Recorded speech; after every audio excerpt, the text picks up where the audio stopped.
Alright, Twitch is in serious trouble. Welcome back. So today, I think I've got some pretty important stuff that you are very likely going to feel in your actual day-to-day of, well, consuming content on the internet. So let's get into things. Today, I'm going to be talking about Twitch, because while the likes of Mixer have obviously fell by the wayside, the big old war between YouTube and Twitch is raging. It's raging strong, but there's a difference. While Amazon and Google are absolutely humongous companies, YouTube is a mature, well-monetized product that's been doing its thing for a long time. Whereas YouTube is much more consumer-friendly and user-friendly than Twitch is. Not only from a community standpoint, but also from a viewability standpoint. It's very easy to go back and catch up on a live stream, and also ads do not cannibalize live content as much. Twitch seemingly are not making enough money, and it seems like that is beginning to make Twitch desperate, and it's causing them to make some fairly interesting moves. We're actually at a situation where, per Senpai Gaming, we actually have bidding wars happening between Twitch and YouTube, where YouTube are literally just more willing to pay money to acquire talent. YouTube has more money. That's why. Like, Google and Amazon are both massive platforms, but YouTube and Twitch are very different sizes.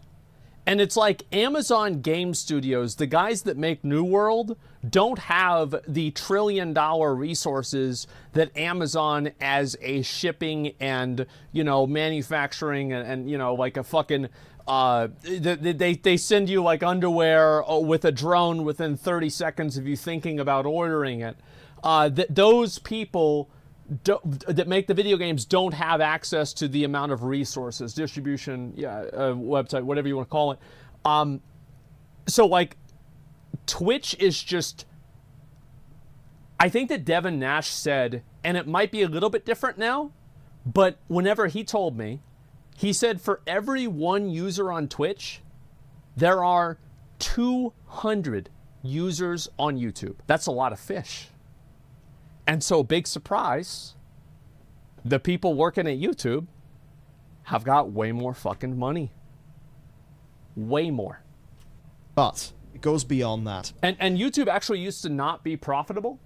Whenever Google bought it, YouTube was not profitable for a considerable period of time. Now YouTube is actually profitable. I thought that wasn't true. And I looked it up on stream like 2 years ago. For like Twitch a decade, yeah. Changing up their platform. Yeah, look it up. They're changing up their rules. So Twitch clearly needs to earn more money, and that is not going to be good for either of us. Unlike this platform. Brilliant. Today's sponsor. They're the best way to improve your prospects and to develop yourself, especially in lucrative and fascinating fields. It's all via their fantastic site and app, and the first 200 to click my link will get 20% off. Now, like compared to how I learned, say, computer science in university, their approach is so much more approachable.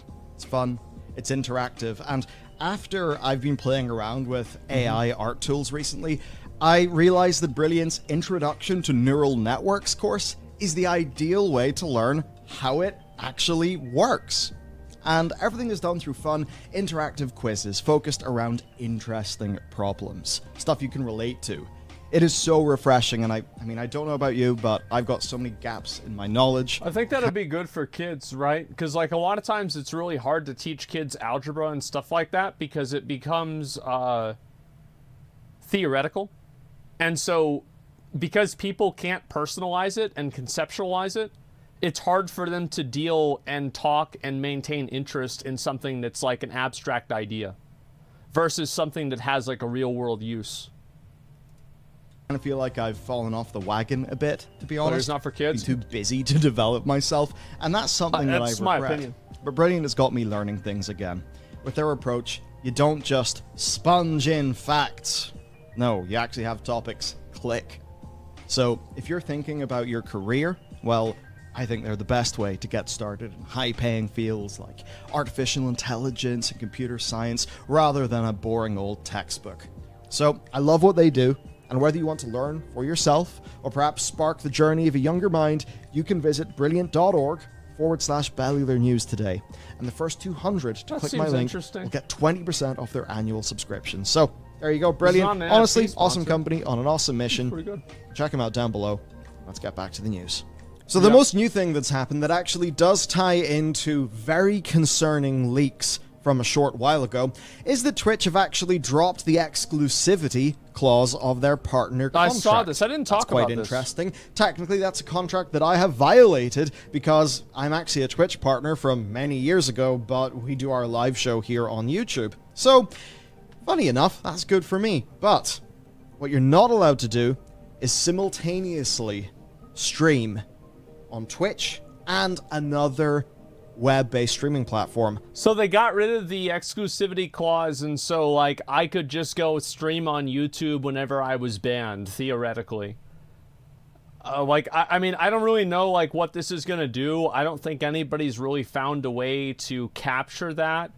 I think that also, like, the reality is that a lot of people do. So this used to be the case with Twitch contracts, and I think this was like pre-2017 or 2018, where Twitch contracts only covered exclusivity for gaming-centric content. So you were actually technically able to go and live stream on YouTube or another platform as long as you were not doing live stream only content, and it would technically not be a violation of the contract. Now, after that, because IRL popped off, Ice Poseidon, etc., they changed it to be all live stream content, period. So the reality is that a lot of people don't fucking do it. Like, they live stream on Twitch, they live stream on Instagram, they live stream on YouTube, they live stream on whatever, on Twitter, and all of these are violations of the rules. And TikTok, yeah, TikTok, like, people do that all the time. And especially Instagram Live. I see a lot of people that are Twitch partners that use Instagram Live. I remember, like, Minx was doing it. I think Kai's done it. I would say Gideon's done it, but Gideon's not a Twitch partner anymore, which is, by the way, complete bullshit. Free Gideon, Twitch respond. But either way, all I'm saying is that people were not honoring this anyway. Like Facebook, or of course YouTube, but there is an exception for TikTok and Instagram live streaming if people want to do that. So this is overall a fairly interesting situation, and it's got a few second order effects. On the face of it, that's good. It's less restrictive. And that very much means that Twitch people who likely already have an established presence on YouTube because of highlight channels or clip channels, they can start to dip their toes in YouTube if they want. And they can do so without massively alienating or without literally destroying the revenue streams that they've already created over on Twitch. Yeah. I also have got to wonder if by doing this, Twitch are going to try to perhaps stem that tide of the YouTube exclusivity stuff, right? Like, maybe if creators think they can just dip over... Well, it's like, look at somebody like Nadeshot, for example. Like, every time that Nadeshot streams on Twitch, Twitch loses money, I'm pretty sure. It's the same with my channel. I think that the main people, my biggest hate watchers, are probably Twitch, because they don't run ads on my channel. I don't get ads. So that means they just have to pay for server hosting for me to sit here and complain about their website. They're literally paying money for me to just sit here and talk shit. Or do whatever. Yes, this costs them money. And that's obviously not a good thing. So if content creators realize or get to a point where they feel like not being a partner on Twitch and being able to have the freedom to do whatever they want is better for them, then they will do it. And if that happens, Twitch immediately loses all of its revenue stream.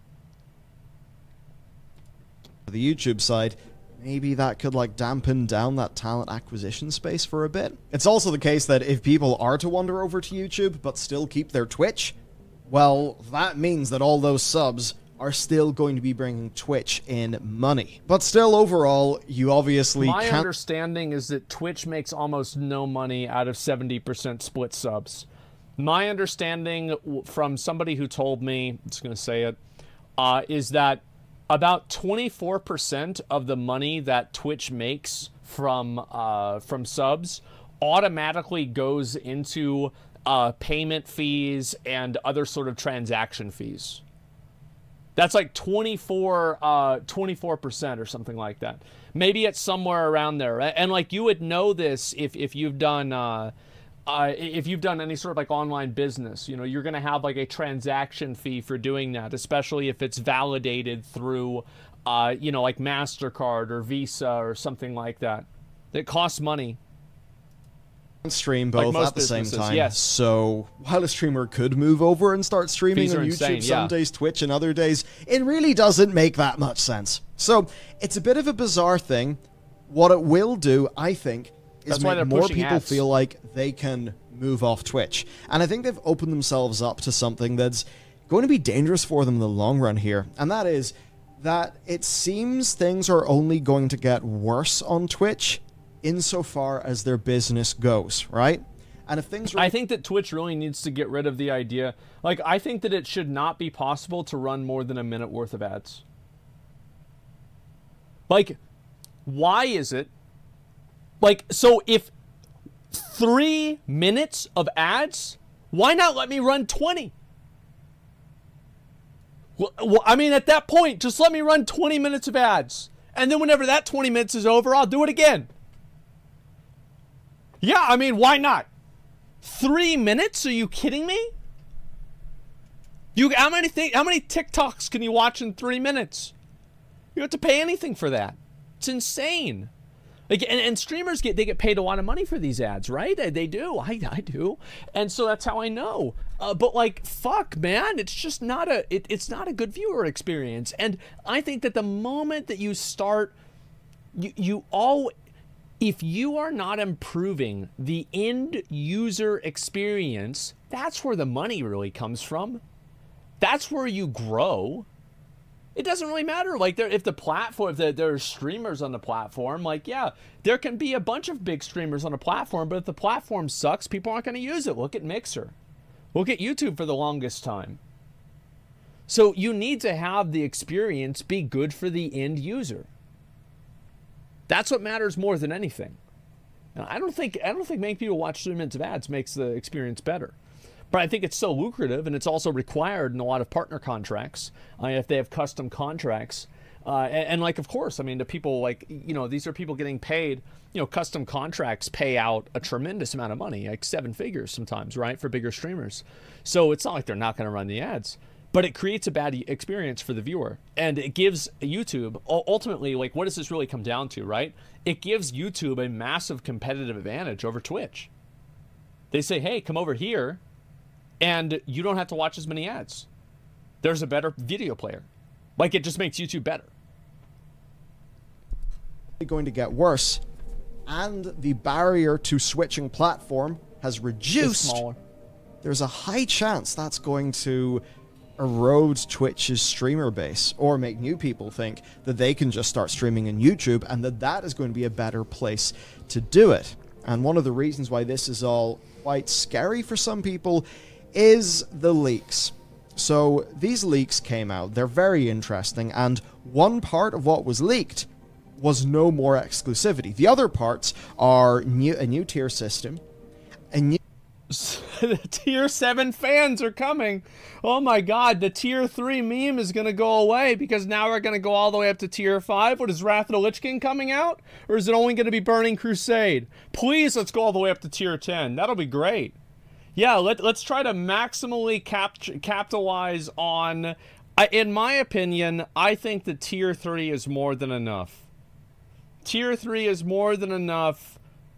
I think that, like, once people are paying, like, theoretically, if you have, like, a $50 sub, let's just think this out, you know, like a $50 sub or a $100 sub, I think that creates a really weird relationship between, like, the broadcaster and the people paying that money.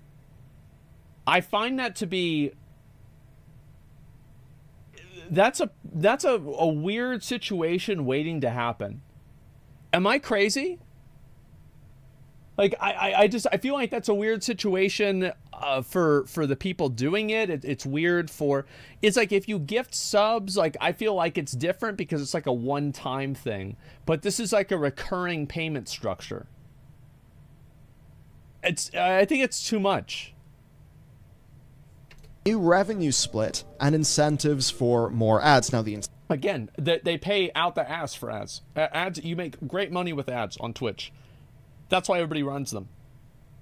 But the problem is that most people, and especially most streamers, don't think long term. Like, I was thinking about this the other day. Whenever I first started getting 20 and 30,000 viewers, almost everybody else that was around there is completely different than what we have now. Like, back then, it was like Tim, Doc, Soda, XQC was coming up, and I guess, you know, XQC and Soda are still around, right? But, like, many other people are not around. Like, whenever you think about the top, like, 50 most popular streamers in 2018, most of them are probably not on that list now. There's a lot of them. And I think that Twitch streamers probably don't think long-term enough. Incentives we've seen, the new revenue split is the major thing we've got to talk about, and obviously the exclusivity we've seen as well. Now, that rev change is really, really rough. There are actually plenty of Twitch creators that are on a 50-50 contract, but changing that from 70-30 to 50-50, I think is clearly a situation where Twitch are willing to lose. They have pulled back, it seems to me, they have pulled back the amount of creators that have a 70-30 split tremendously over the years. Users. And that's a lot, right? Like, imagine you have 1,000 subs. So like $2.50, so that's $2,500 versus $3,500. That's $1,000 fucking dollars. That's a lot of money. But think that they will actually, at the end, come out on top financially. I think that would be a very short-term kind of decision that overall would just obliterate them in the marketplace, because YouTube, for all member-related things, is 70-30, right? 50-50, 70-30. Which one would you choose? It's a good point. I think anyone in their right mind would choose 70-30. Yes, but YouTube, it's harder to... I don't know about this now because I haven't watched a lot of YouTube streams, but I feel like you probably get a lot more subs and a lot more donations and a lot more bits and stuff like that on Twitch. I feel like that's the case, but I'm not going to quantify and say, yes, this is 100% true. I feel like that's the case. So I think that this is another thing that's going to be pretty damn bad. Doc has said as much? As Twitch is caught in a cycle where they have to more deeply monetize a smaller amount of people, well, that's only going to get worse, and I feel like there's a chance it could spiral. Now, YouTube by no means is at its inflection point as a game streaming platform, but what about 2 or 3 years' time?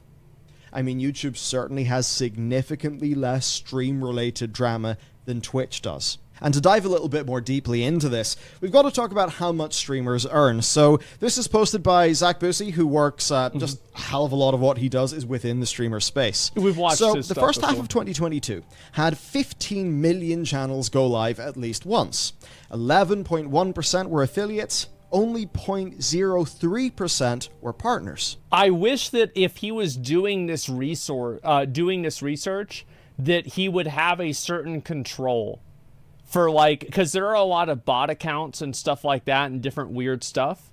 I wish that he had done that and cut out all of the channels that never went over 2 viewers, because I think that this is a very low percentage, but it is offset by a tremendous amount of 0 viewer channels that are not even actual channels. It's like somebody accidentally went live or something like that. These are not, there's not 15 million authentic people trying to become streamers. Now, if you include only affiliates and partners, if you had an average of 6+ viewers, you're in the top 21% of streamers. An average of 26+ viewers makes you top 5%, and if you have 250+ viewers, you are in the top 1%. Isn't that crazy? That the top 1% is only 250 viewers. Should be done with median values, not averages. Yeah, exactly. That's what I was saying before, is that I feel like this is... Again, I just think that there are a lot of goose eggs here, a lot of zeros that are dragging this average down substantially, and they are not authentic numbers for like an authentic view of how many people are actually trying to stream. So like this is a good chart. It's the most useful thing that we have, but I do think that it has its own limitations. Right? The top 1% is 250 plus viewers. Yeah. Now, think about all of this. And then think about that whenever you're telling somebody who has like 3,000 viewers and they normally get 4,000 viewers that their channel's dead. Huh? Change to a 50-50 split. I mean, obviously, we can here look at where they're getting their money from. Any 70-30 contracts are not going to be good for Twitch, so they will obviously want to change that, and per those leaks, we at least know this is something that has been discussed internally at the company. And if you think about Twitch, or just a lot of what we do in general, you think about notable examples, well, you've got to remember the survivorship bias. It's massively impactful here. So Twitch was hacked in 2021, you may remember this, and a whole bunch of creator payout data got leaked. It was quite something. And many people were, of course, earning many millions, but this is what was pointed out. I believe this is from Washington Post analysis at the time, where they, well, collated some of what people in the know said. 25% of the top 10... I was number 14, and I took most of the time off. Like, I can't believe I've been nominated for Streamer of the Year. If I win... I'm going to go up and be like, yeah, guys, I've done dozens of streams this year. Probably about 3 or 4 dozen. I'm really glad to be here. 1,000 highest paid Twitch streamers don't make minimum wage. And based on 10, they, well, collated some of what people in the know said. 25% of the top 10,000 highest paid Twitch streamers don't make minimum wage. And based on the handful of months in 2021, 25% may underestimate the actual figure. So that means that only about 7,000 to 8,000 people actually know this is not true, because the amount this is only taking into consideration the amount of money that somebody is making through Twitch directly. Because if they're only evaluating Twitch's metrics, they're not taking into consideration something like Patreon, something like donations are, for most small streamers, donations are where most of they get most of their money comes from. Like, yeah, well, sponsors, things like that. So I would say the amount of people that are actually making a living on Twitch, probably closer to actually 20,000, maybe. I don't know, though, because those are also people that might also have other sources of income as well. If you take what the 8,000th streamer on the list made since 2019, it's $29,396. Divide that by 2, you get basically $14,700, which is below the annual minimum wage of $15,000, and that itself may even be a charitable estimate. So you can see, a year. You know, you're 8,000th in the world. You would think that really would mean you've climbed to the... Yeah, 20K a year sucks big fat donkey dicks. But I think, again, a lot of those people are probably making closer to 40 or 50, and some of them could be over 100. Like, I see, like, some girls, like, they have, like, 200 viewers and, like, 75 subs, but they're having donations and they're getting, like, $3,000, $5,000 donations. So I think that there are a lot, and, like, whenever you think of, like, that is another extreme circumstance, but whenever you think of the entire spectrum of extreme circumstances in total, I think that's closer to 20,000 people, probably maybe 30. Somewhere around there. Top of the hill? No. So obviously, Twitch are making a hell of a lot of money from a relatively small number of streamers playing ads and getting subs. So any changes in the deal, will be pretty important there. Well, Now, it's also like a lot of the viewership on Twitch is centered around the highest channels. Like here, I'll do a very easy comparison. Let's go ahead and just look at. I'm just gonna close my eyes and click a channel. Let's see, right about here, whichever one's closest to here. Destiny 2. So let's look at Destiny 2, 1.8K. So if you add up all of these people right here, just like this front page, this is going to be a tremendous amount of people. And I think probably also the amount of people is, there are a lot of like 30 and 40 viewer streamers, but for the majority of the different sections, I think actually this one's a bad example because there's not like one like really big streamer. But for a lot of sections, most of the streams and most of the viewers come from like the top 20 streams. It's very top heavy on Twitch. Advertising is, of course, massive for these platforms. Indeed, it is the main way that YouTube monetizes itself. Often YouTube have tried to do other things, and they haven't really worked out that well. But the thing for YouTube is, well, they're Google. Google is an advertisement company, ultimately, when you think about where its revenue goes. And between AdSense, AdWords... Google AdSense is the best algorithm in the entire world. It just is. It is the premier algorithm in the entire world. They have got, well, at this stage, actually, pretty much decades of experience in the ads market. It is what they are extremely good at.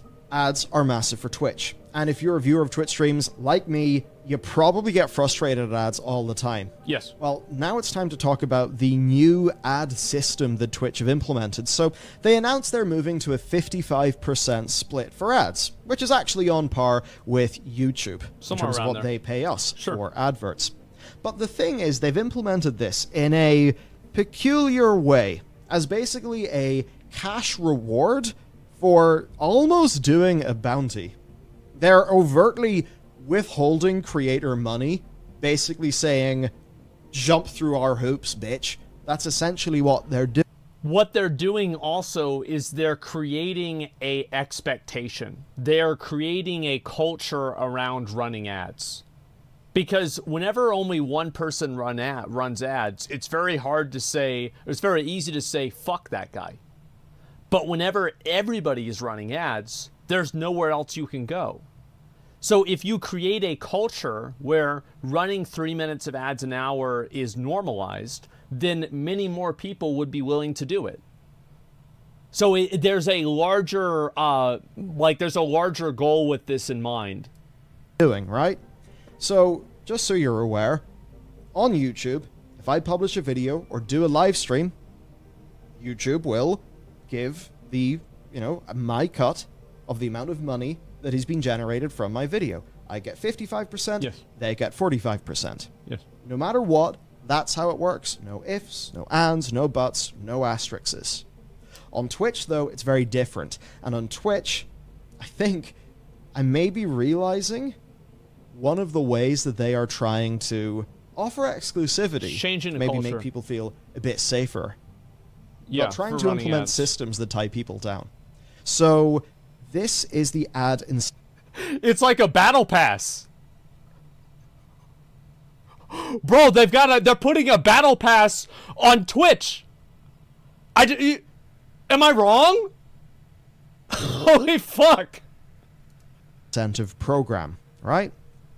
You will basically get an incentive if you meet some thresholds. So run 2 minutes of ads per hour, stream 40 hours this month, and this is Twitch's example, you'll get $100. 3 minutes of ads, $300. 4 minutes of ads, 40 hours streamed in the month, $500. Absolutely fucking massive. You realize this is more money than most streamers have ever seen? Absolutely. Yeah. Absolutely. It's a tremendous amount of money. Bro, if I was a small streamer, I would be like, listen guys, hey, we're gonna run some ads for like 3 or 4 minutes and we'll be back. And it's like, hey, listen, it is what it is. I mean, I'm gonna, like, it's free money, boys. We're gonna do it. I mean, hey, you could look at that and say, okay, that's pretty sweet. If you don't think too hard about it, and you don't think... Yeah, the viewers go from 50 to 10. They don't, though. And that's what I was saying about changing the culture. is that if you are the only person on the platform that runs 3 minutes of ads an hour, you have a massive competitive disadvantage. But if everybody else is doing it, then that advantage doesn't exist anymore. You see what I'm saying? I leave. Well, nobody cares about you. People care about the number as a whole. So I think viewers get into this power fantasy of like, oh, we're all going to leave if there's any ads. I have the numbers. There's a reason why people run ads. It's because it's not true. About what they're actually doing. Now, here is an example I found from just somebody who was sharing their own data, as you can see there. 1 minute of ads per hour, stream 113 hours this month, $761. That doubles for 2 minutes, and it's $2,038 incentive for running 3 minutes of ads per hour for 113 hours this month. That is ridiculous. That is a huge amount, man. Wait, elaborate? So I will elaborate a little bit. Basically, while running ads might reduce your viewership by like I think running ads constantly reduces your viewership by a maximum of around 10%.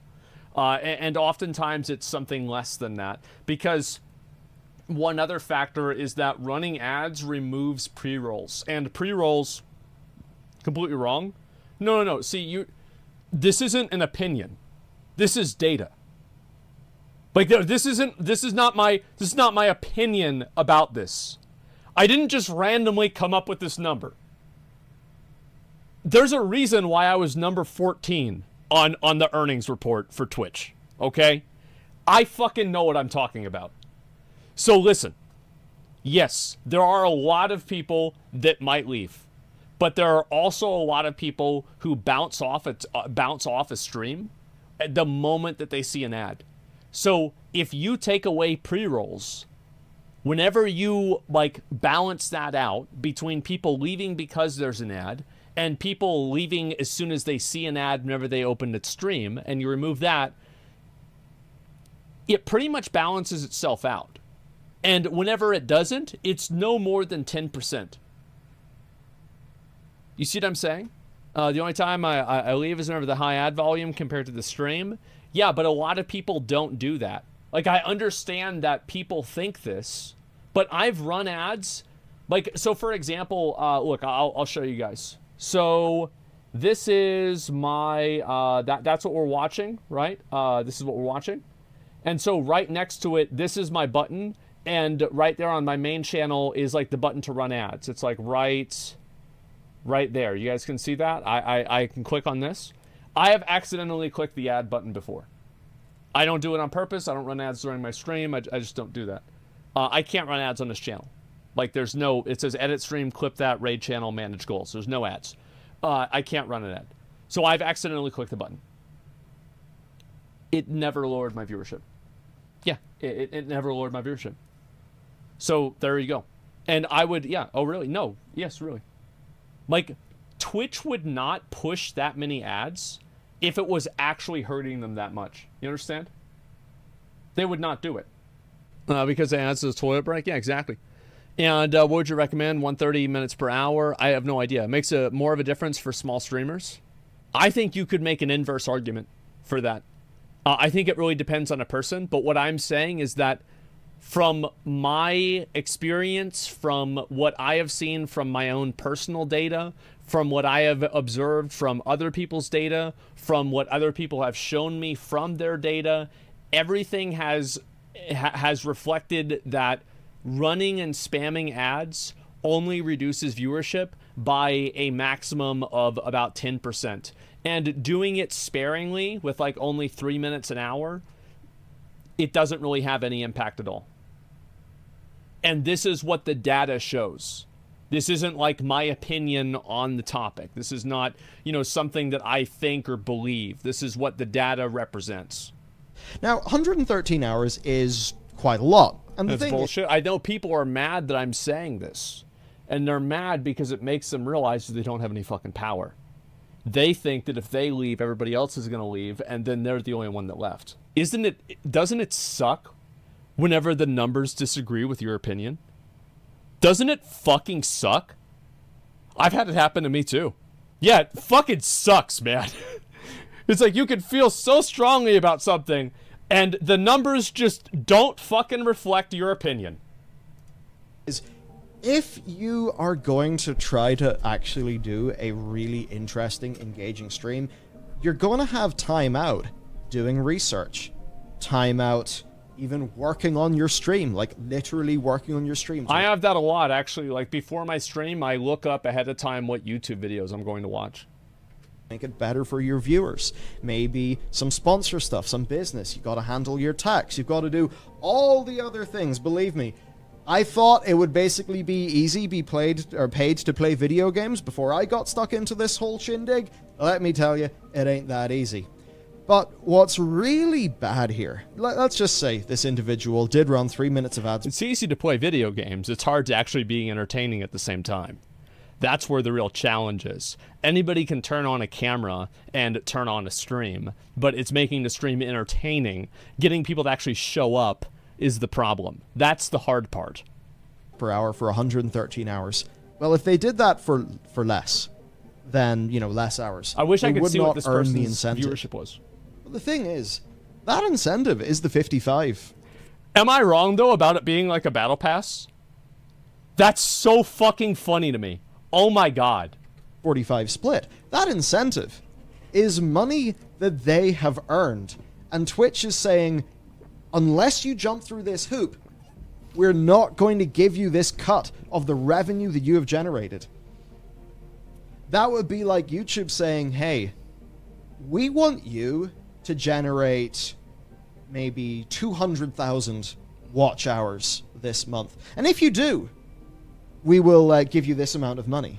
I can see Bellular's perspective on this being kind of predatory or compulsory or some sort of negative manipulation, but I think that if you could argue that, I think, with a lot of performance bonuses with work. Like, how many of you guys have performance bonuses at work? Like, if you sell a certain amount of like cars, or you do a certain amount of tickets, you process a certain amount of tickets. Yeah, like these are just this is effectively a performance bonus. I view it as a performance bonus. Or ultimately, that would be YouTube withholding revenue that we're earning. So yeah, it's bizarre. There are examples from high-profile streamers of this really paying. There are also examples of these being frankly ludicrous. But for me, the overall point is that this just feels like they are really, you know, they're just, you know what, you get a damp towel, you try to remove the water, you just wring it really tight. That is what it feels like they're doing. But of course, that's not all. We've also, I think, got to talk a little bit about some of the desperation that's happened with Twitch. Yeah. At least this is a funny story, right? So they started offering a thing called a boost, where you could basically give the person you're watching 10,000 impressions.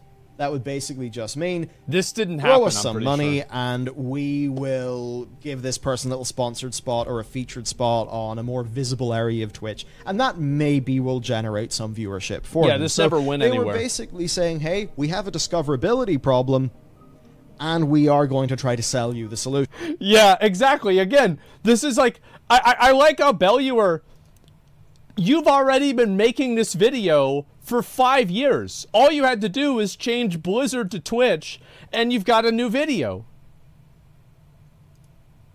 Rather than working on discoverability in order to make their platform overall more healthy and successful. Again, if you look at YouTube, one thing that YouTube does extremely well is discoverability. I've been doing this for almost a decade. I think that on the grand spectrum of things, I think that I would go with discoverability. TikTok, Twitter, Instagram, YouTube, Twitch. Personally, from my experience. Works across multiple niches, multiple channels. The discoverability is basically the foundation of so many people's careers, and it just does not exist in that same way over on Twitch. Yeah. Which, partially is fair enough because I think there are reasons why it's inherently a bit harder within the streamer space. Now, this boost thing ended up falling by the wayside because people quickly realized, hang on a second, what if a channel streams some porn and then we all boost that channel, then Twitch will have porn on their front page.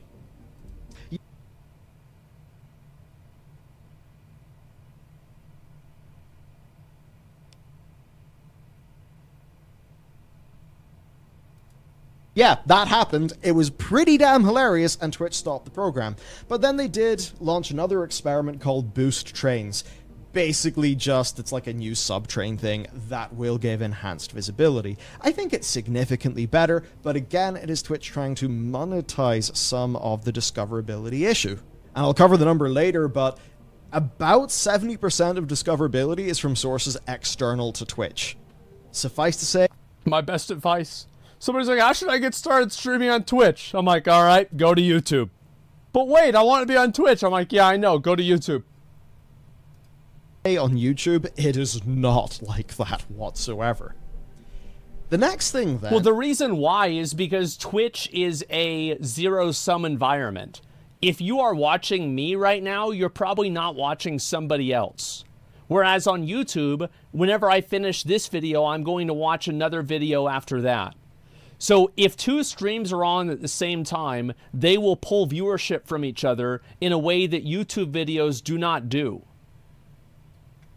Is staff leaving the company, right? So key departures that have happened recently enough include their CEO, their COO, their CCO, their head of creator development, who you may recognize, Jesus DJ Christ. Weed. I remember watching his StarCraft podcasts, well, literally a DJ decade Weed. ago.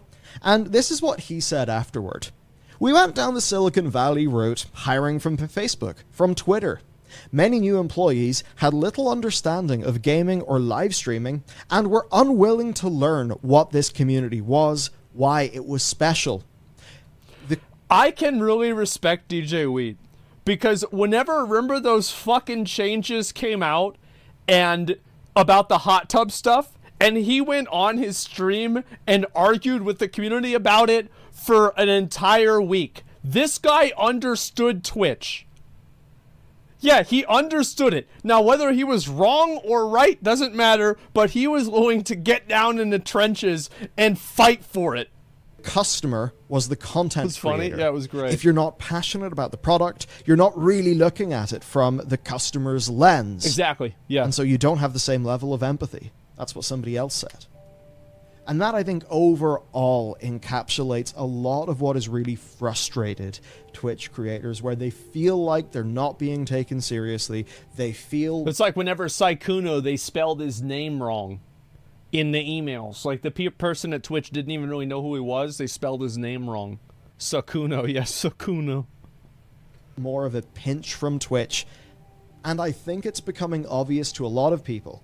I mean, I think Twitch, was it 2.3 billion in revenue they had in one of the more recent years, where I think YouTube, it was like well over 100 billion, right? So YouTube is just earning so much more money, and I think it's a situation where YouTube is more important to Google than Twitch is to Amazon. I mean, look at Amazon's other efforts within the gaming sphere. Like, yeah, New World exploded, and there is the Lost Ark that kind of exploded for a bit, does have a lot of drama now. Before that, you just had an extensive graveyard of games and years and years of development time just flushed down the toilet. But hey, I will at least say, Twitch Prime? Now that is pretty damn good. And I think this is where we've got to talk a little bit about the competition. A little bit, I suppose, about my... Twitch Prime, like, didn't XQC say, like, the amount of subs that he had with Twitch Prime was like 70%? It was something like that, right? Twitch Prime is huge. Yeah, it was something crazy. Like, for me, I don't remember, like, what my percentage is. I'd have to go and look it up. But, like, it's probably over 50. So, if you go to YouTube and you get the exact same amount of support, you're still making, you know, with the ads and everything like that put together, 30% less money just because of Twitch Prime. Twitch Prime is fucking huge. My own personal decision making, because ultimately it's not just me sitting down and thinking, do I want to stream in this platform or that program? Yours is about 58%. No, the external platforms do not have accurate sub counts. They're off by about, like, sometimes over 5,000. Yeah, they are tremendously off. I would not trust any external platform.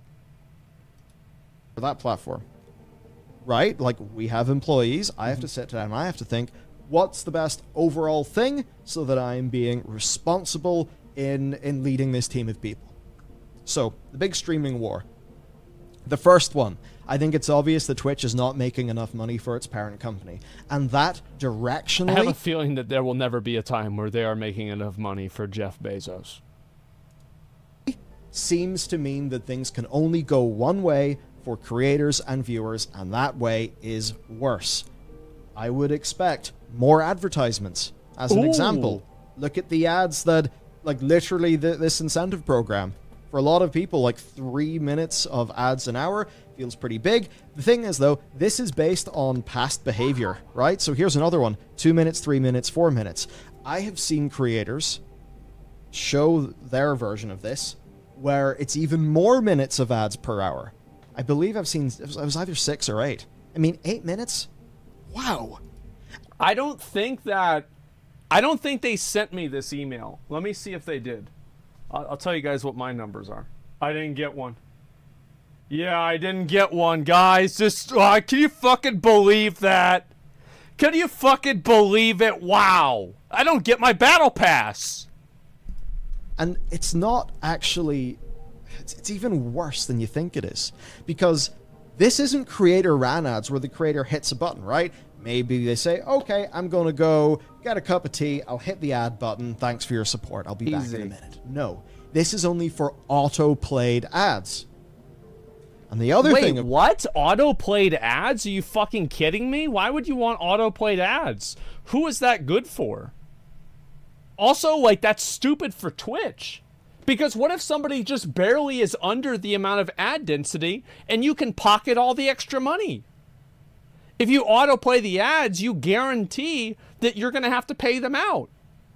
This is stupid. Yeah, you should always put it on them, and that way, if they don't break the next threshold, you keep all the extra money. What are they thinking? Of course, Twitch loves to hit you with the big unskippable. Now look, I've used YouTube on a TV, not on my premium account, and yeah, the ads can be pretty frustrating. It's a cop. But more often than not, you can skip them in 5 seconds, and then the ad's done with, and you're back. Oh, on YouTube? Yes. YouTube has a very fair and good ad structure. To the content. On Twitch, doesn't really work like that. Twitch gives you far more of those lovely 30-second unskippables. I mean, how many times have you went to Twitch and basically seen the same advert for Audible, another Amazon product, again and again and again and again, to the point where you just want to Alt F4 your browser and do something else? So I think all of us, we're just going to feel the pinch more and more and more. Oh, yeah. And overall, it is a worse advertisement experience. There's also things that are important to the baseline health of the platform. Now, YouTube by no means is a saint when it comes to copyright stuff. I think you should check out Business Casual's insane situation where, well, it's an insane situation. But I'm going to watch that. I'm going to watch that off stream. I watched the Upper Echelon Gamers video regarding that, and I'm going... Like, Business Casual DM'd me. He's like, yo, can you watch my original video and like, you know, see both sides of it? Which is like, that's fair. That's absolutely fair. And so I'm going to watch his whole video. It's just long. It's like a 2-hour video, so I'm not going to watch it on stream. And I'll give you guys my, my opinion on it afterwards. Broadly, though, is that because YouTube almost got sued into oblivion a long time ago, they've invested a lot of money in the likes of Content ID. They have as a creator, they have very extensive and extremely you say liberal or conservative based on like which perspective you have, very aggressive ad and like, or sorry, copyright detection software on YouTube. It's very simple what it is. You see it on Stringent. Yeah, you could say that. It's like, you know, you guys ever have like a song come on the radio and you're like, what's that song? And you just, you know, put out like SoundHound or like, you know, one of these other things that detects songs, and you just do that. Well, YouTube has that. Shazam. Yeah, Shazam, something like that. be quite frustrating if, you know, you put one swear word in the first 30 seconds of a video and then it gets demonetized. Or, I don't know, like in this channel, if we include Grand Theft Auto trailer footage, that often will get copyright claimed. But our content gets claimed. We're told so before we've pushed the content live, giving us an opportunity to amend the problem, put the video back up. While it is friction, while it is frustrating, it, generally speaking, it is the best solution given the current state of the laws. Is a pretty damn reliable system that does its job. And broadly, while there are potential abuses that we're all aware of, it does keep people safe enough. And mostly the rules are fair, even though there are notable examples of severe bullshit. Yes. Over on Twitch, though, I mean, do you remember the DMCA music debacle? I mean, wow, what would have happened if the likes of, say, Riot Games didn't come in and just offer everybody their, you know, stream-safe music? But still, that's just another example of Twitch knowing that there's been a looming problem that's going to hit loads of their creators and not doing anything proper to deal with the issue. Okay, it's 2022. This is a bit less of a drama now, but it was quite an important thing in 2021 and earlier on this year. There's also discoverability, which I've talked about before. Discoverability in YouTube basically just means whenever you post some content, as long as you can get enough initial followers for the algorithm to understand what sort of viewer would enjoy that content, generally does actually do a pretty damn good job of driving views to that content. A lot of people will say, oh, my content doesn't go out to my subs. Often that's actually not really the case. There are a few exceptions, of course.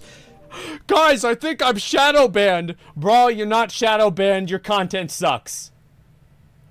That's why, yeah. It's not a shadow ban. No, people just aren't watching because the video's bad. I've had this happen. Sucks. You know, like, that's what it is. And so, yeah, you're right. Obviously, like, there are cases where it does happen. Like, people do get shadow banned. Like, look at the algorithm on Twitch versus YouTube. On YouTube, it's based off of your search criteria, how many other people are using the search criteria that you were using to find a video, the amount of time that people on average spend watching the video that is being shown on the screen, the like-dislike ratio of that video, the amount of like ads that video has in it. And so like you have this massive matrix of huge different data points that they put together to decide which one is on your screen at that given time. On Twitch, does number big? Yes. Then show. I mean, okay. That's about it. Very often, it's actually the fact that most of your subscribers as a YouTuber don't use a subscription feed. The vast majority of YouTube traffic is driven via what's next, via recommended, via the homepage, where, just like it's a fruit machine in the casino, you refresh the homepage, you go cha-chink, and you hope that some interesting pictures appear in front of you so you can click one of them to watch. That is unfortunately how it works. But it does actually work pretty damn good. It can get people a lot of discoverability in such a way that really just does not happen on Twitch, such that you're looking at around 30% of creators being discovered on Twitch, while the other 70% is coming from the likes of Twitter, YouTube, TikTok, etc. There's then also the issue of synergy. I really feel like I never hear anything from Emmett Shear about Twitch. I feel like it's almost like he doesn't know that he owns Twitch. Like, sometimes, like, you know, people have to remind, he's not sure. He's like, oh, right, yes. Oh, fuck. Okay, I forgot about that. Yeah, so, fuck. Okay, alright, so that's the live streaming one. Alright, and it's for video games, right? Yeah, okay, alright. Yeah, I knew that. Okay, alright, so here we are. Okay. Just like, fuck. And I think this is somewhere where Twitch have done really well by being a niche, and they've dominated the live streaming gaming sector.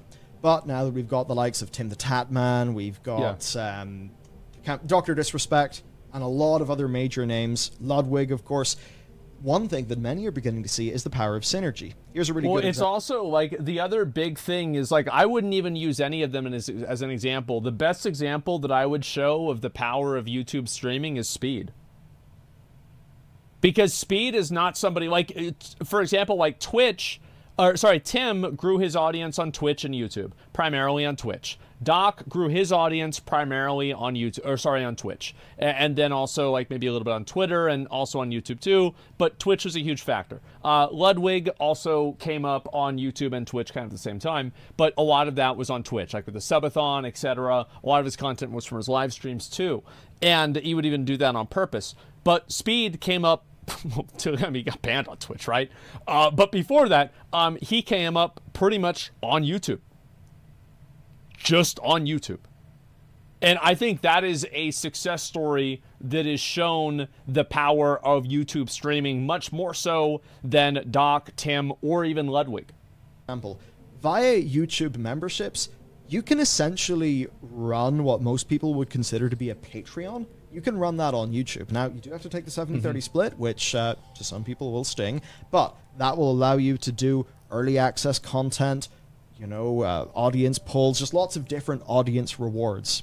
So there's a strong synergy between live streamed content, between shorts, and between your regular VOD YouTube content. Now, there are some issues. Yeah, they're thinking about the entire ecosystem of content creation and keeping people engaged in content longer. Whereas Twitch only thinks about it in one aspect, which is live streaming. Fuck shorts? Why? I mean, shorts are nice. I watch shorts on YouTube pretty regularly. What's wrong with shorts? One of the people who's been an absolute champion for us in this scene is Ludwig, who has even had direct communications with Susan Wojcicki, the CEO of YouTube. And it's not like he went on her podcast or he went to her. I love how, like, anytime that something bad happens on YouTube, everybody is like, we have to tell Ludwig and Ludwig will fix it. Like, everybody was like, whenever, you know, Gideon had his thing, everyone's like, man, we've got to get, because, like, they just assume that, like, him and Susan, like, they're fucking tight, right? And, like, so all he has to do is send a text to Susan, and he's like, yeah, so, like, this Ackman shit's crazy, huh? And she's like, oh, okay, all right, we'll ban Quantum. Like, that's it. Like, yeah, he's, like, the guy. Office. She actually went to his podcast. And apparently via that, we've actually learned that YouTube is working on better ways to distinguish content on their platform. So you basically don't have live streams, shorts, and regular YouTube content kind of crowding each other in the same space. Now, of course, YouTube does have its downsides, right? You can get a thing that I sort of call notification cannibalization, where, let's just say, you want to release a video the same day that you live stream. Well, if you release that video while you're streaming, it'll get no initial momentum because people are watching your live stream. Right. And sometimes it can just... Ludwig, again, does this the best way. Like, Ludwig is a ruthless businessman in this regard. What he does is, at the end of his stream, am I right about this? He's like, guys, I've got a video coming out. Everybody go watch this fucking video. Watch the premiere. That fucking, like, boosts the shit out of the video in that algorithm. And then the video gets promoted to fucking everybody. Like, I was thinking, like, man, I should stream on YouTube just so I could get a better fucking, like, a better way to do that with my videos. That's smart. Give people too many notifications and it all gets a bit messy. And then, of course, there is that very crowded experience of people's content where sometimes to know that a YouTuber you like is streaming, you almost have to just go to YouTube and if they are streaming, hope that their thing gets presented to you. That's something YouTube will absolutely have to fix. Even though...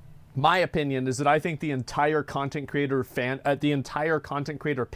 on YouTube should be completely redesigned. Completely fucking redesigned. I think it's trash. It is so antiquated. It's from like 2011 or something like that. Fix it, make it better entirely. In other ways, the discoverability is good. As an example, if I was live streaming and you were to watch one of our Warcraft videos, my icon would be red, indicating I'm currently live, and that would allow you to hop immediately to my live stream. So the likes of that are actually quite powerful. Another problem with YouTube, in a way, and it's not necessarily their fault, but it's culture. Twitch culture, I think, is the greatest asset that Twitch have. I think it's Twitch. also the worst asset too, because Twitch culture is very. So I'll talk about two different ways that Twitch culture is bad. You know, everybody knows I'm not a big fan of Twitch culture in general, but one of the reasons why it's bad is because it is inherently very gatekeepy. It's like you have to know so many memes and you have to have so much information to be part of the community on Twitch that it becomes hard to get into. And I think that for an average person, that becomes a problem. Also, I think that it becomes very weird. Like, for example, whenever I collaborate with somebody that has a much smaller audience on Twitch, people are like, oh, he's looking for viewers, right? Oh, he's, you know, like, oh, it's another leech. It's something like that. But whenever I do something like that on YouTube, everybody is like, fuck yeah, man. Thanks for showing us this guy. This guy's great. I love his content. Like, I started watching him because of you. I've been watching him for months now. Like, people are just so much more positive about collaborations on YouTube. Like, just infinitely more positive. Make a lot of money from ads, but also from subs, from bits, all that stuff. So the whole gifted subs as a cultural thing, it exists far more profoundly in Twitch than it does over on YouTube, where, yes, YouTube does not convert as highly into revenue as Twitch does. Yeah. Almost entirely down to the cultural differences in the platform. Also, some specific things. As an example, YouTube's implementation of gifted memberships is quite simply not as good as Twitch's implementation of gifted subs. So yeah, YouTube has a lot of, in terms of like UI usability and community features, YouTube they've got to work harder. They've got to try harder. It's not that good. YouTube does have a lot of things to fix. But overall, I look at the innovations you could say that YouTube are doing, and a lot of that is them playing catch up to Twitch. Yeah. A lot of that is them adding new features. As an example, you can show your merchandise under a YouTube video. It's lit. There's quite a few things like that. Generally, it's more features for creators to support ultimately what a lot of creators are, which is small businesses. Which is that's very good too, because also like buying merchandise and stuff like that is, you know, like we watched the video yesterday about how the influencer bubble was going to burst, etc. And I think that one way that a lot of content creators should try to monetize is by selling directly to their audience one thing or another. Find something that people find value in that you can create and then sell that to people. It's a simple idea, but it's hard to implement. A lot of people do it very simply by merch. Stay Safe does it with gum.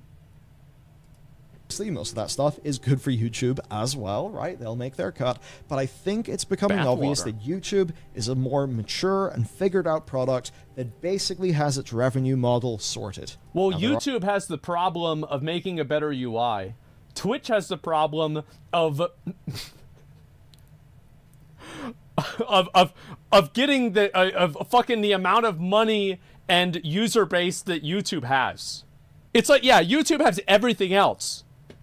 It's like, what do you think's harder? You know, attracting a massive audience of billions of people or making a UI? There are some things like, say, YouTube Shorts. They do not earn as much money as YouTube videos because they operate on a creator fund basis where, let's just say YouTube says they have $300 million and they will divide that up between shorts based on watch time. TikTok doesn't make money either, really. And it turns out that that gets sliced up to the point where the CPMs are pretty awful. So that's one example of those being rough. But even TikTok actually has seen the amount of money that it makes per view absolutely plummet in the last little while, because quite simply, that pie of money is being sliced up thinner and thinner and thinner and thinner. Well, it's a recession economy, right? And we're leading into that, and so like that amount of money will go down. Sure. People are driving more views and watch time as that platform grows. So overall then, I try to think about what directionally makes the most sense. And to me, it did end up being YouTube. Now, one reason there is because most of my audience is on YouTube, because I was a YouTuber first. But the thing is, if you say want to make it on Twitch, man, I'd recommend having a YouTube presence first, or anything like that. Because going from 0 to the top 1%, so maybe to 250 plus views, whatever. It's really hard to do. And I got lucky. I mean, it wasn't really lucky in that way because like I made my own YouTube channel, but I had an advantage over people that were starting. Like my first stream that I ever did had 250 viewers. The first stream I ever did. And like by like the third stream, I had like 1,000. So it was like very, very, very fast. But I also had a YouTube channel at that point. My YouTube channel had like 10,000 subs or something like that. So yeah, and like, yeah, you did YouTube for years. Yeah, I did YouTube for about 2 years before I started streaming at all. However, that is so unlikely if you are just sitting there on Twitch So you were the first doing streamers? the grind. No, perhaps I was even not. doing the 60 hours a month for a tiny ad incentive grind. It just ain't worth it.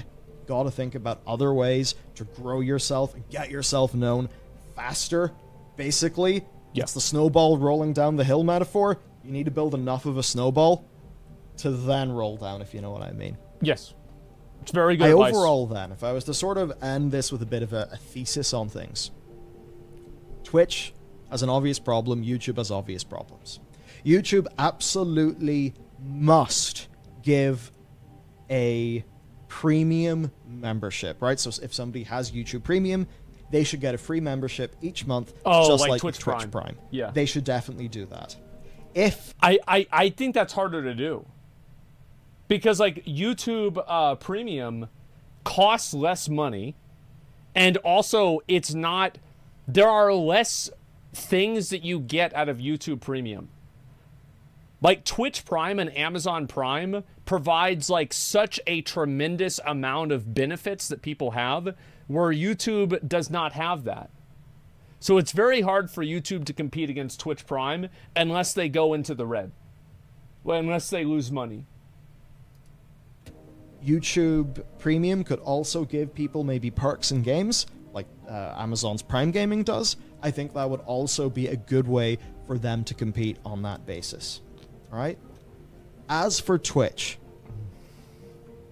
50-50, I think is ridiculous, given that that value is coming from the creators. I think 50-50 is kind of ridiculous. Now, 55-45, that's industry. The worst part about it is that, like, me, Soda, Miz, XQC, Hassan, we're probably going to keep 70-30. So basically, the guys that really don't need 70-30 are going to keep it. But a lot of the people that are, you know, they're doing pretty well, and, you know, like 70-30 to 50-50 really makes a big, you know, it changes their plans for the year. That's the people that are going to get fucked. Standard when it comes to adverts, Rich so that get is richer. fine. But ultimately, if somebody streams for X amount of time, shows X amount of ads that should generate Y or, you know, Z, whatever. I don't know if I completely agree with Bellular that these performance incentives are bad. I don't know if the performance incentives are bad, and I haven't heard an argument that entirely convinces me that they are. Just an amount of money, give them that money. Don't say, hey, you have to complete this goal. This is like some bizarre gamified gig economy. And I wonder if they are trying to do this as a habit-forming mechanism to basically gamify the earning money bit as a way to make the whole enterprise seem a bit less grim. I wonder. And I don't think making it less grim is even part of the factor. I think that it entirely has to do with just simply getting people to do it more. Not even touching on their historic just... He's not saying that. He's saying their pay gets cut and then they offer some more of it back this way. I think if you look at it from that perspective, yeah, sure, I could understand that. I viewed them as two separate things. But if you looked at them as like one like collective, then yeah, I would say sure. Uselessness at content moderation to the degree where so many people just don't even take their platform seriously. Right? Like sometimes you go onto Twitch and it's like, okay, cool, what is this? Why is this basically just softcore porn? What's going on there? Or many other things like gambling. I think that, I mean, like, really... Here. This is how big of a problem I think softcore porn is on Twitch. This is how big of a problem I think gambling is on Twitch. It is not even remotely close. Just go onto Twitch and like, cool, there's all the gambling content. And I could level that criticism at YouTube too, by the way. But it just feels... Do any of you guys live in Las Vegas? Because I want this confirmed. Izzy told me the other day that there was an ad in Las Vegas that was actually promoting something that had to do with the slot streams on Twitch. If anybody sees this, please send it to me on Twitter. I asked her if she took a picture of it. She didn't. So I want to see it. Send you a pic. Yeah, show it to me. Send it to me. Because if I would love to make a video about it. Like, Picture Twitch have been listless. I mean, in a way, leaderless. All these top-level people going. And when these top-level people are going, when over 300... Keep in mind, the last time... Oh, there's a bunch of top-level people going. This is going to be fine, right? This is okay, isn't it? Remember what company that was? Blizzard. Employees left in 2021 because they're experiencing pretty damn high churn in their, in their workforce. While all of these bad-seeming things are happening, they are just tightening the screw on monetization. Overall, I think that's probably rough for the long-term health of that platform. I would agree. I would not be surprised if right now a lot of the Twitch creators that you watch are planning their move to YouTube. Probably not telling you about it. Probably thinking, okay. He saw the Ninja tweet. So yeah, I mean, I don't think that a move, like, I'm not planning on moving to YouTube. I like what I do here. I like streaming on Twitch and then having it uploaded to YouTube. I think that works well. I like that. Yeah, I feel like we've got a good system going on here. I need to stake a claim here. I need to get ready to slowly move. I'm not going to rule out the idea of doing certain types of events on YouTube live streams. I'm not ruling that out. But as a general day-to-day, I think that I'll probably stay on Twitch. I think that's probably the best idea. Do you want to know really why? It's because if I get banned on Twitch, I still have YouTube. Don't put all your eggs in one basket. This isn't some, like... Yeah, that's why.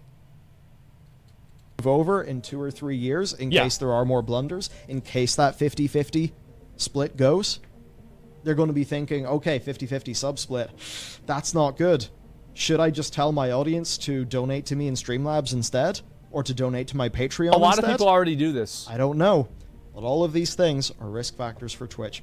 So that is the situation as I see it. Obviously, I am on YouTube. I have streamed on Twitch in the past. More recently, I've streamed on YouTube. You could argue that I have a horse in this race in the same way that, say, Ludwig does. But ultimately, I think about the communications that Ludwig and Susan Wojcicki have had. And I kind of think, wow, that actually... How is it that the massive behemoth of YouTube is managing to come off more personable than Twitch, whose, like, DNA should be us? Because all of the people that are personable are not working there anymore. That's why. Like, my main partner manager, rest in peace, Kevin, who was a great fucking guy, passed away a couple months ago. My first partner manager left Twitch, and then my second partner manager left Twitch. Yeah. And Kevin, I remember I was complaining about something to Twitch. Kevin was like, all right, listen, I'm going to fucking tell you, we are right, here's why.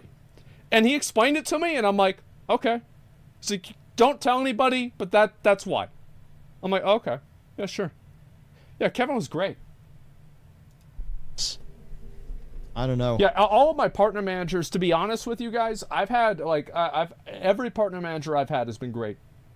Like, I've had no problems, no stress at all. Like, there have been, sometimes, like, I wanted something that didn't happen, but it's probably not even in their hands in general. I think that overall it's been very positive. Let's hope that competition drives Twitch to be better, because I do not want to be the Google man, where Google have a near monopoly in streaming. Exactly. And a near monopoly in VOD. No, Twitch is important in this space. Competition is important. It was sad that Mixer went by the wayside because Mixer meant more competition, and more competition is good. More big Let me know what you think about this. And again, what is your experience like as a viewer? Yeah. Do you feel like it's been getting worse? To be honest, I find being a viewer That is actually such a great question, and I would ask that to you guys right now. You, as a Twitch viewer, is your experience watching Twitch.television worse today than it was 2 years ago? Yes. Well, ain't that something? Pretty frustrating. I suppose I should just get Turbo. But let me know what your experience has been. People don't even know what Turbo is. Twitch should advertise Twitch Turbo way more. It's the most important thing here. Okay. That's it from me. Do check out Brilliant, today's sponsor. They're an awesome sponsor. They're one of the most, like, thumbs up. I will accept your sponsorship because your mission's pretty awesome and your tools are great. So check out Brilliant with that link down below. Thanks to you for watching. See you next time. Good video. Very good video. I like this a lot. Obviously, you know, Twitch stuff and everything doesn't interest all of the viewers maybe as much as it interests me. But, you know, it's kind of like what I do. So I like watching videos about it and talking about it. This was a good video. I liked it a lot. Yeah, there's the video right there. And, there you go. Make sure to give Bellular a like, give him a sub. He's got like a bunch of channels. He's trying to make a new game. He's got his Patreon. He's got employees. He could use your help. So yeah, make sure to do that if you like the video, you like his content, you want to see more in the future. Twitch Turbo gives me the ability to access 500 emotes. Yeah, I think Twitch Turbo should be advertised way more. I'm surprised that it's not. I think that they're really missing the boat with doing that.